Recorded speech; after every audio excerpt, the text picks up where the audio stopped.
The public imagination is captive to kinetic theater. Legacy media focuses on the visual evidence of conflict. Footage of train fires after Russian bombing in Ukraine serves as the primary exhibit. This is a strategic misdirection.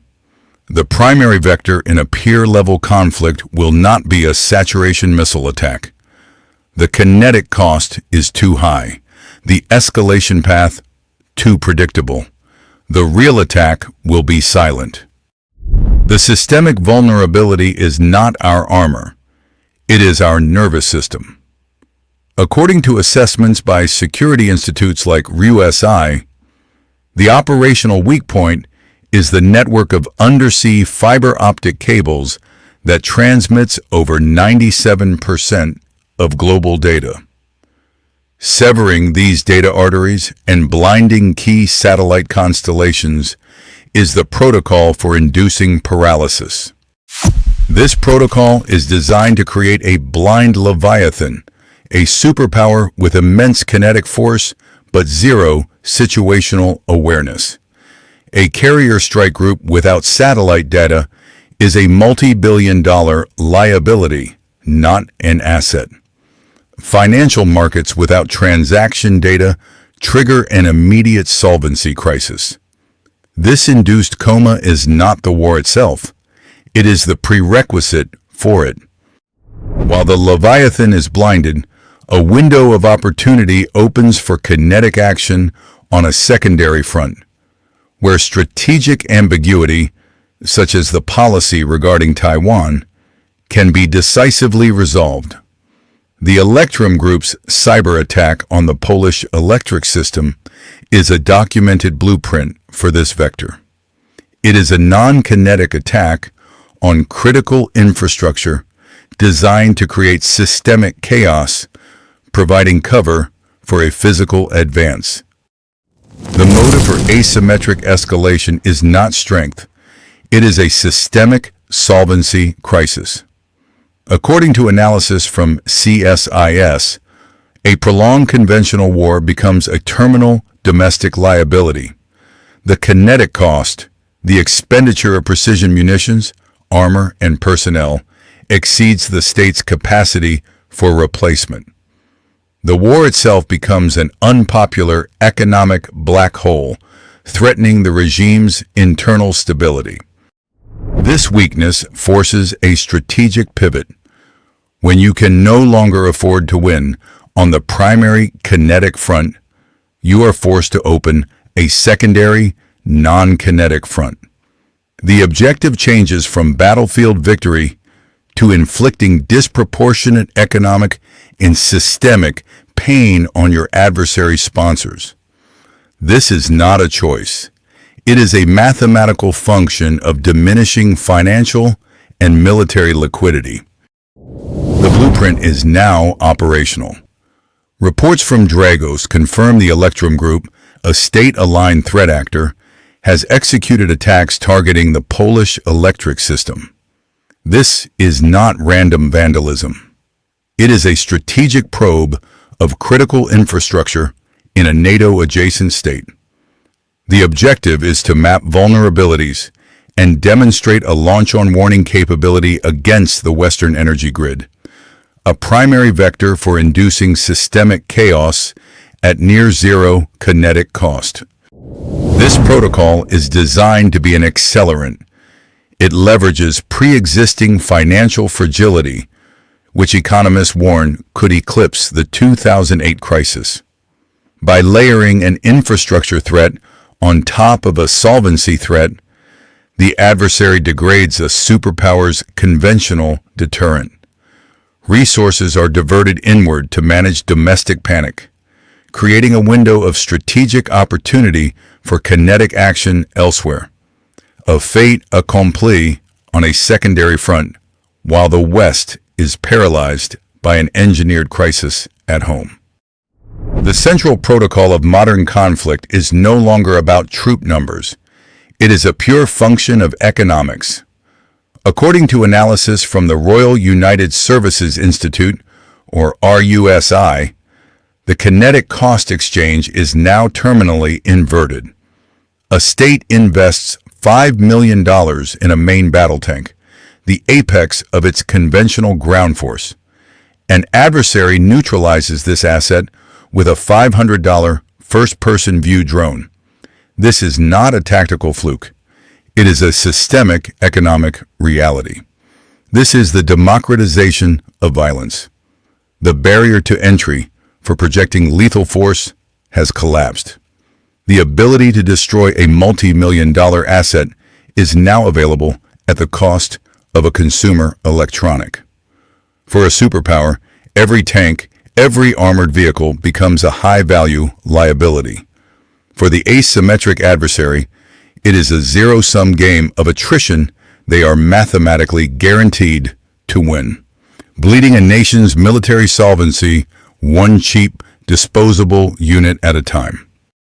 The operational theaters of the next war are not where you expect.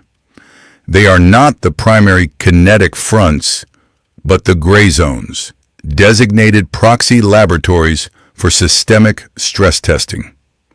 These regions are selected for their inherent instability, serving as low-cost environments to refine non-kinetic attack protocols before deployment against a primary target. Consider the recent cyber attack on the Polish electric system, attributed by Dragos to the Electrum Group. This was not a random act of digital vandalism. CSIS analysis frames this as a calculated field test, a first major deployment of a distributed energy resources attack. The objective is to map the systemic dependencies of a NATO-allied grid and create a blueprint for inducing a cascading failure. This is the blueprint for asymmetric escalation. While kinetic assets are postured around conventional flashpoints like Taiwan and Ukraine, the true first strike is being rehearsed elsewhere.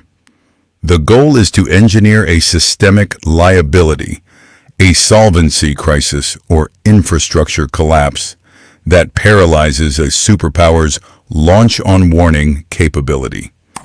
These proxy laboratories allow an adversary to test the threshold for systemic collapse with plausible deniability. Warnings from economists of a financial crisis far exceeding 2008 are not isolated market predictions. They are the audible shockwaves of these tests. The degradation of the primary target's financial solvency is the mathematical prerequisite for a successful kinetic action on a secondary front. The doctrine of launch-on-warning is not a strategy. It is a systemic protocol with a fatal liability. A commander has minutes to verify an incoming strike detected by radar. If the threat is validated, the protocol demands a retaliatory launch before their own silos are neutralized. The entire framework of deterrence rests on the assumption that the data is real. The objective is no longer to survive a first strike, but to guarantee a second. This protocol is now the primary vector for asymmetric attack. According to CSIS, the new battle space is not the missile silo, but the sensor network itself. By blinding early warning systems with a targeted cyber attack, an adversary manufactures a strategic dilemma. This is the fog of digital war. We have already witnessed the blueprint. Dragos reports confirm a sophisticated cyber attack targeting the Polish electric system, a test run on NATO infrastructure. This wasn't an act of vandalism, it was digital reconnaissance. The kill chain is mathematical. A cyber attack spoofs radar data, creating phantom inbound missiles. Simultaneously, it severs redundant communications, isolating the command authority. The commander is now blind, holding protocols that demand a launch based on data that cannot be verified. According to RUSI analysis, this forces a zero-sum choice: risk launching on a ghost or risk annihilation by waiting. This induced paralysis is the weapon. While a superpower is frozen by its own nuclear liability, a window of opportunity opens for decisive kinetic action on a secondary front. The fear of a nuclear exchange becomes the leverage that enables a conventional invasion. An adversary's primary objective is not to match a superpower's kinetic strength, but to neutralize its will to deploy it. The protocol for this is asymmetric escalation. Before committing to kinetic action on a secondary front, a theater defined by calculated strategic ambiguity, such as over Taiwan, the adversary requires a final data set. They need to measure the target's political response time and economic fragility under maximum stress. This requires a calibration shot. The blueprint for this is already public record. According to industrial security firm Dragos, the Electrum Group executed a cyber attack targeting the Polish electric system, demonstrating a scalable protocol for disrupting distributed energy resources. This was not a test of brute force, it was a test of systemic weakness. Concurrently, economists are issuing public warnings that an imminent financial crisis will make the 2008 event appear insignificant, creating the ideal background noise for a non-kinetic strike. Therefore, the calibration event will merge these two vectors: a precision infrastructure attack amplified by a pre-existing solvency crisis. Within the next 12 months, expect a multi-day, attribution impossible systems failure at a Tier 1 U.S. maritime logistics hub, such as the Port of Los Angeles/Long Beach. The event will be publicly attributed to sophisticated ransomware or cascading equipment failure. Its actual purpose is to measure the precise kinetic cost, the degradation of U.S. force projection capability while it is distracted by a domestic supply chain and liquidity emergency.